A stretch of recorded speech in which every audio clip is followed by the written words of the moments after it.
As we receive reports that Russian forces have reached an area just north of Ukraine's capital city, Kiev, as they continue their advance into the country.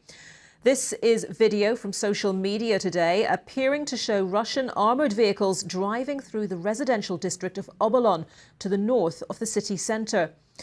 That area is just 9 kilometres, that's 5.5 miles north of Kiev's parliament, the presidential office and the city centre.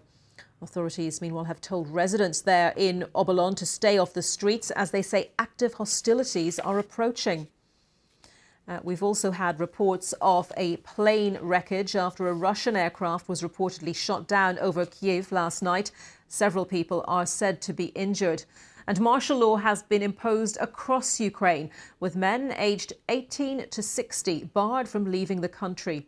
More than 100,000 people are thought to have left their homes seeking safety. Russia claims it has destroyed 80 military sites in the first wave of its attack. But UK Defence Secretary Ben Wallace says around 450 Russian troops have also been killed. President Volodymyr Zelensky has pleaded with the international community to do more and has appealed to Russia for a ceasefire. He also said he would not leave Kiev, even though he knows he is a target. Our first report this hour is from Sarah Campbell. This morning, the day after everything changed for Ukraine and for Europe, Russian tanks moving through the northern suburbs of the capital city. It followed a night when the sky above Kiev, a city of 3 million people, was lit up. Air defences appear to have shot something, possibly a missile, down. In daylight, the damage is clear to an apartment block where the debris fell. Safety now means going underground, metro stations becoming bomb shelters as Russia turns on its neighbour. And answering your question what to do about the desire of Ukrainians who want to go there or here, they should have thought about that from the very start, when back in 2008, President Putin at the summit of NATO, Russia in Bucharest, he warned them to think thrice, the members of the North Atlantic Treaty Organization, before they state proudly that Ukraine and Georgia would be admitted to NATO.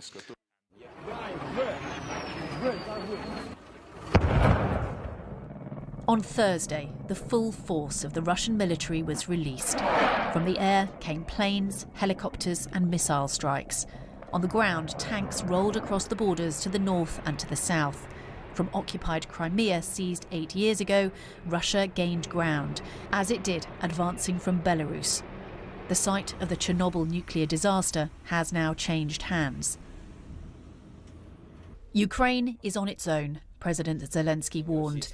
At 4 a.m, the Russian forces struck Ukrainian territory with rockets, he said.